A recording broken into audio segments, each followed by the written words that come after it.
I want to get back to the situation in Austin, Texas. The bombing suspect is dead.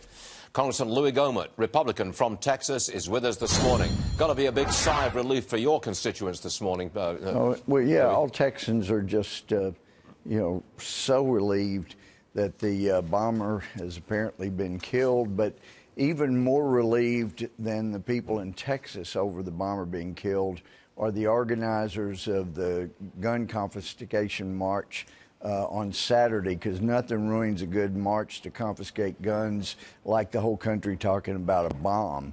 So they're more relieved than the Texans are that he's been stopped, and so they can go back to talking about guns, while some of us talk about we got to get back to a moral country where we teach right and wrong, because bad guys are going to find ways to hurt people.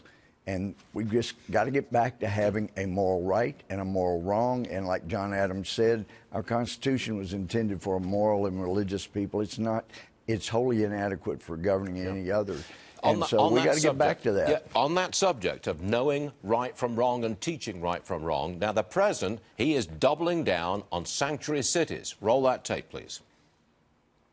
Sanctuary cities in states like California put innocent Americans at the mercy of hardened criminals, hardened murderers. Sanctuary cities are dangerous, and we're going to take care of the problem. Yeah, well, look, following up from that, 3 illegal immigrants who escaped capture after an ICE raid warning from the Oakland mayor, they've since been rearrested for new crimes, including robbery and spousal abuse.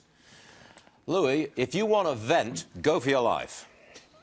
Well, it is absolutely insane what the sanctuary cities are doing. They basically have said, we want the federal money. In fact, we demand the federal money keep flowing, but otherwise we're seceding from the union. We don't care what the Supreme Court said about immigration laws. We don't care what the president or the Congress has said.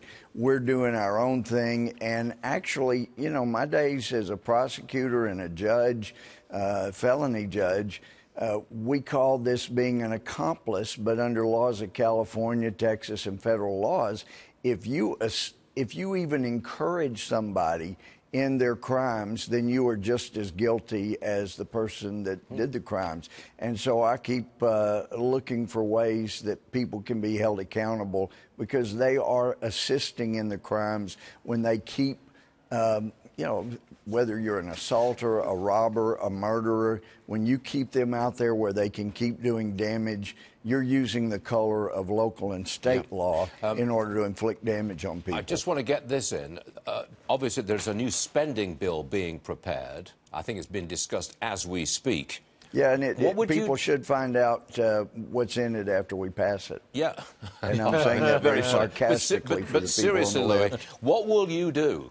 What will Louie Gohmert do if there is no defunding of sanctuary cities in this spending bill? And I'm told that that's the case. And that's one of the many problems I have with what we know about the spending bill. So we got to see. But we have got to take action to hold people accountable that are helping the criminals in the country to the detriment of law-abiding people. That is not what government is for. It's been turned upside down, and it's time for us to right those who are wronging their constituents. Louie Gohmert, it's always good to have you on the show. Always good to see you, We Stuart. appreciate it.